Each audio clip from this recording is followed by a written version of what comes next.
네, 서울시장 선거에 출마한 오세훈, 안철수 두 야권 후보가 단일화 방식에 최종 합의하면서 오늘부터 이틀간 여론조사를 진행하게 됩니다. 네, 누가 야권의 단일 후보가 되든 민주당의 박영선 후보를 앞설 것이라는 여론조사 결과도 나왔는데요. 관련 내용을 포함한 정치권 이슈들 박수현 더불어민주당 홍보소통위원장, 윤기찬 국민의힘 법률위원회 부위원장과 함께 짚어보도록 하겠습니다. 네, 어서 오십시오. 두 분 어서 오십시오. 네, 안녕하세요.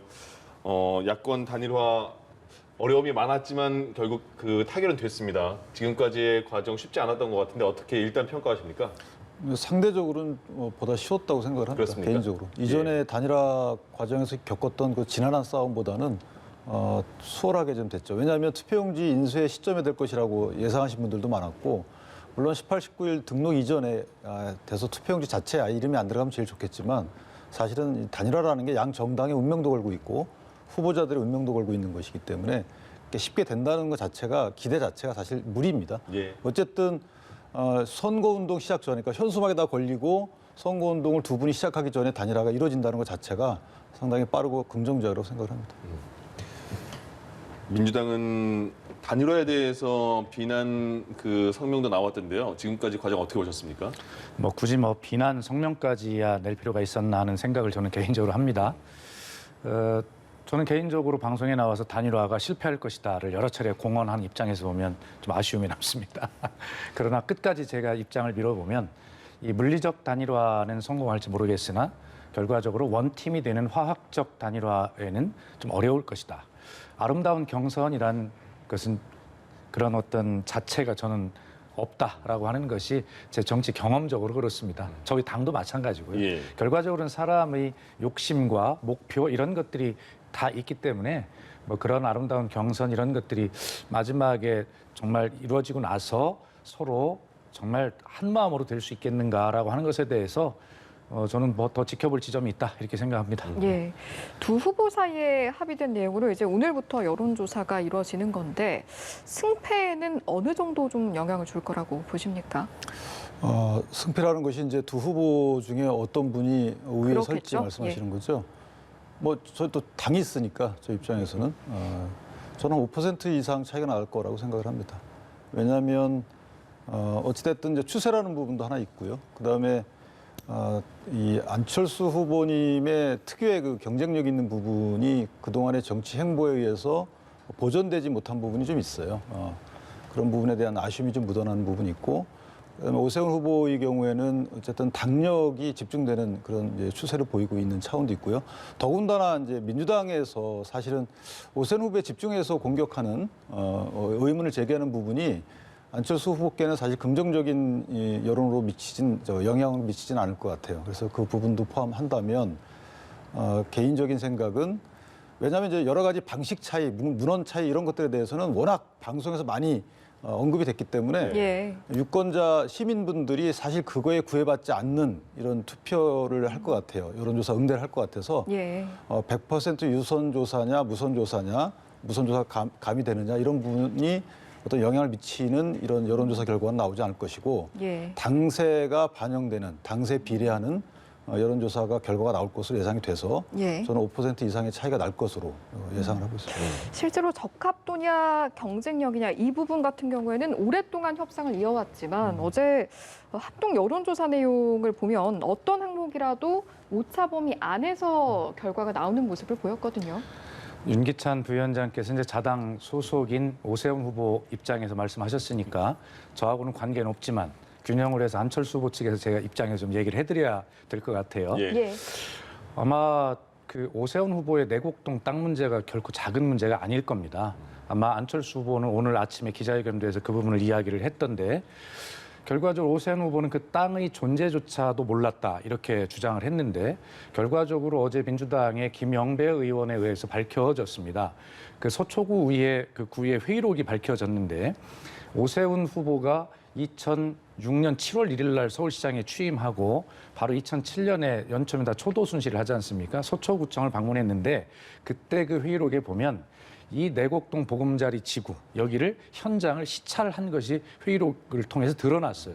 그렇기 때문에 거짓말이 밝혀지고 있는 것이거든요. 더구나 이제 앞으로 안철수 후보 측에서는 오늘 내일 집중적으로 찾을 것이 뭐냐면 결과적으로 서울시는 국정감사를 받지 않습니까?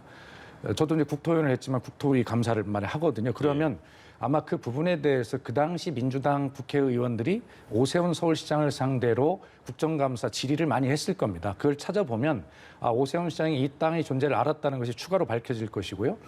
그다음에 지구지정하고 진행을 하다 보면 도시계획심의위원회 같은 것들을 하게 되는데 그 안에서 오세훈 시장이 이 존재를 알았다라고 하는 것 확실한 증거들이 아마 더 나올 가능성이 저는 매우 많다고 봅니다.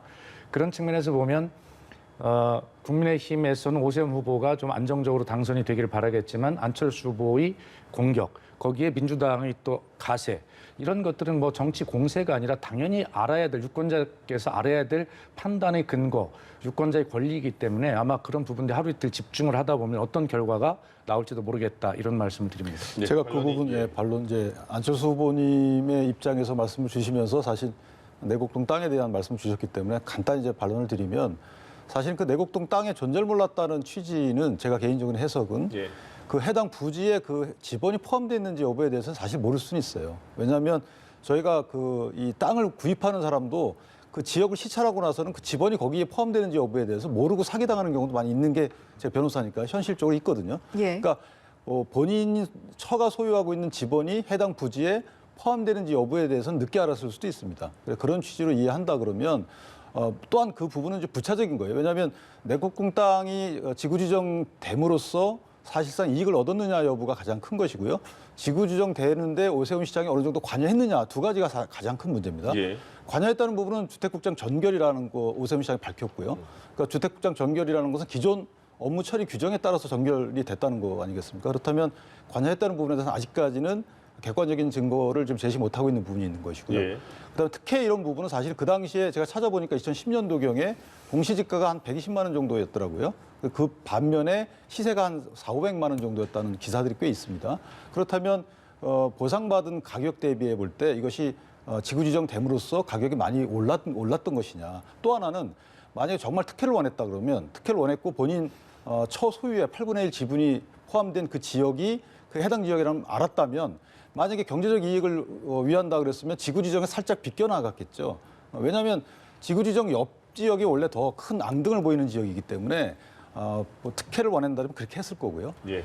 마지막으로 보상 체계가 다르다는 겁니다. LH 현재 보상 체계는 이 LH에 소위 말해서 땅을 뒤늦게 산 사람들이 원했던 것은 토지 보상 대금이 아니었어요. 그것은 약간 낮게 나옵니다. 그렇기 때문에 다른 보상 체계들, 대토라든가 이주자 택지, 생활 뭐 택지 이런 다른 보상 체계를 노리고 들어간 거거든요.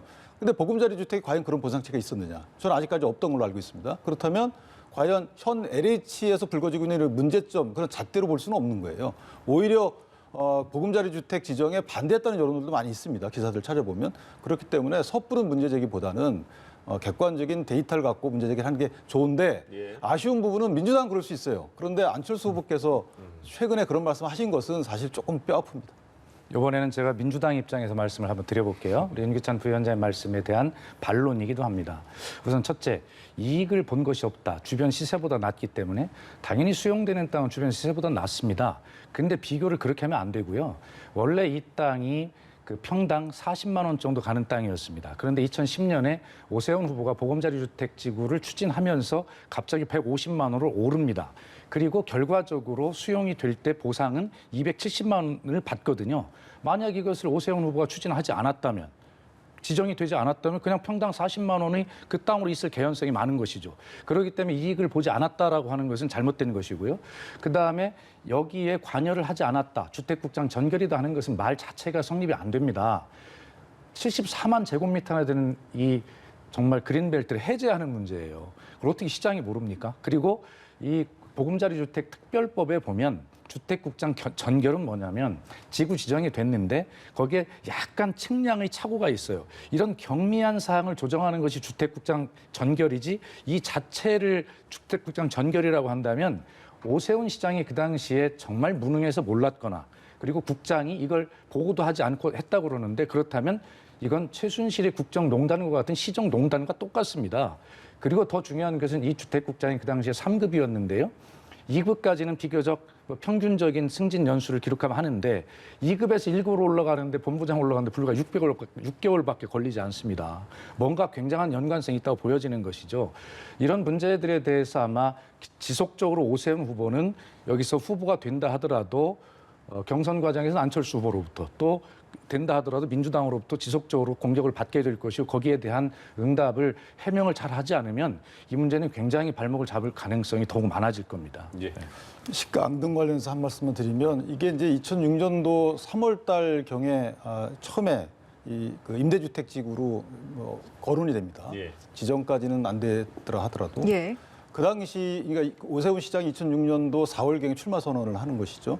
그럼 그 임대주택지구로 지정 거론이 되면 말씀하신 대로 만약에 그게 시가 안등 요인으로 작용했다 그러면 2005년도부터 벌써 들썩였을 겁니다.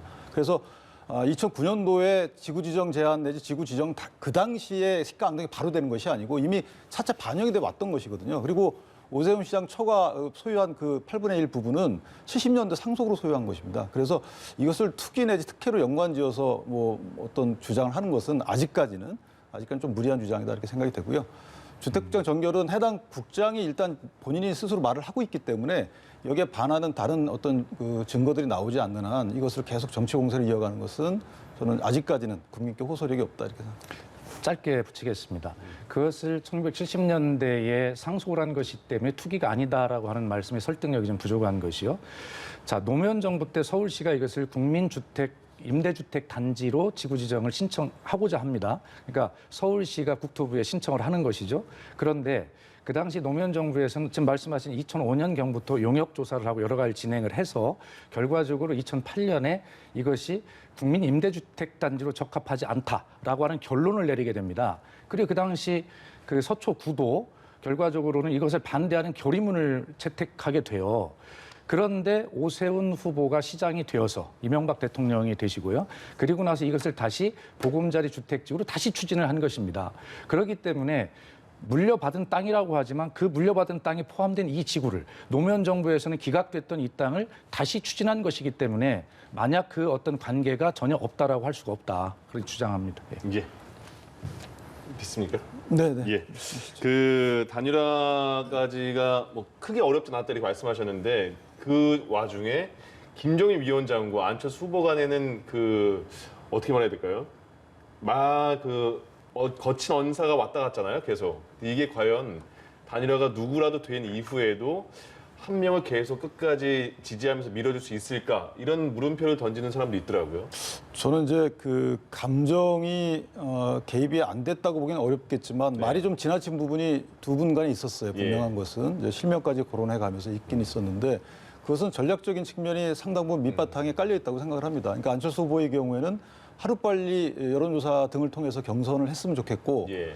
국민의힘 입장에서는 국민의힘 내 일부 분들이 또 안철수 후보에 대한 여러 가지 발언이 국민의힘 지지자에게 오해의 소지를 줄 수 있는 언행들이 있었단 말이죠. 네. 그런 오해의 소지들이 주는 언행이 정리되는 시간이 좀 필요했다고 볼 수 있어요. 그렇기 때문에 그 김종인 위원장의 이런 여러 발언을 통해서 조금 늦춘 부분이 있지 않느냐. 이것은 이제 전략적인 측면입니다. 예. 예. 정치에서 감정이 개입되긴 하지만 그 감정이 전부일 수는 없는 것이고요. 따라서 화학적 결합 내지 그 시너지 효과는 저는 다소 어느 후보가 되느냐에 따라 다소 차이는 있을 수 있어요. 왜냐하면 예. 당세가 다르기 때문에 당세에 따른 당원들의 결집도 내지 충성도, 참여도가 다를 수 있거든요. 이것은 이제 그 지도부의 의지하고는 상관없는 겁니다. 현실적인 구조적인 문제예요. 네. 이런 차이는 있겠지만 실제 두 분 또는 지도부 간에는 분명 의지는 차이가 없다. 그리고 대선이 내년에 있기 때문에 만약에 대선에서 내년에 지게 되면 올해 당선되는 서울시장 후보도 1년짜리 후보분이 되게 어렵다는 거죠, 현실적으로. 예. 그렇기 때문에 더욱 도와줄 것이고 떨어지시는 분 입장에서도 연령이나 여러 가지 정치적 지형 등을 볼 때 분명히 다음 그 행보가 예정돼 있거든요. 예. 그렇기 때문에 저는 여기서 화학적 결합을 방해할 만한 행보를 하지 않을 것이다.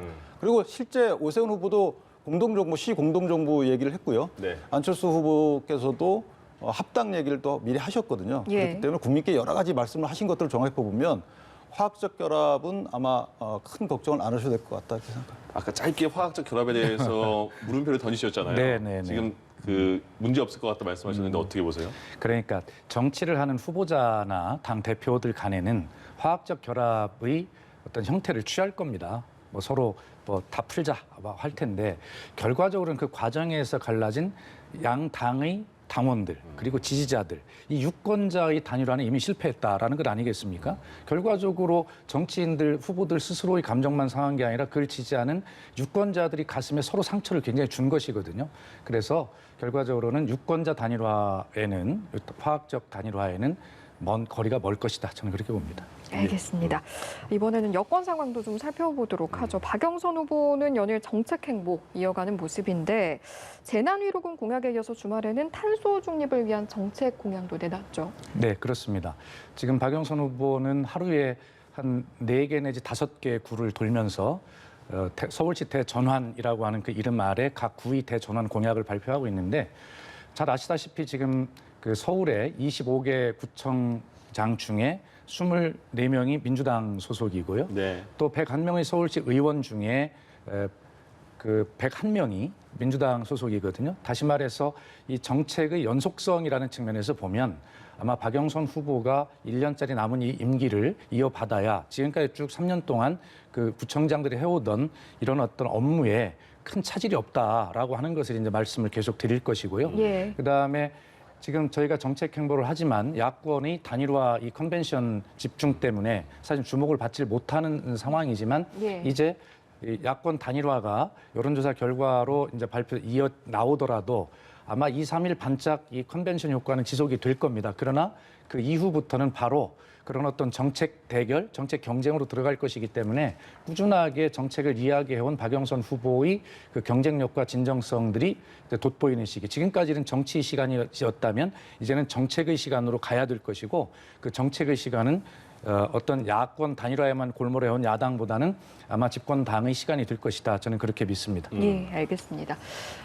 이렇게 박영선 후보가 여러 가지 공약을 내놓고 있고 특히 디지털 화폐로 10만 원의 재난위로금을 주겠다 이런 공약도 많이 이야기가 나오고 있는데 어떻게 좀 평가를 하십니까?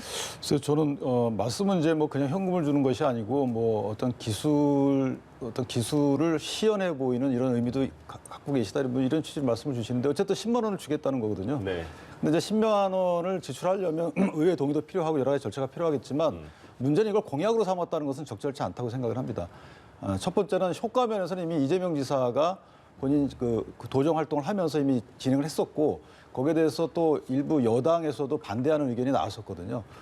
그런 여당 내에서도 다른 목소리가 나올 수 있는 이런 재난지원금 위로금이라고 표현하셨는데 그걸 10만 원씩 주겠다는 것은 선거 공약으로 삼은 것은 잘못되어 있다는 부분이 있고 또 하나는 이전에 100만 원을 주겠다라고 뭐 원내대표께서 고민정 후보 그 선거 유세 때 말씀하셨단 말이에요.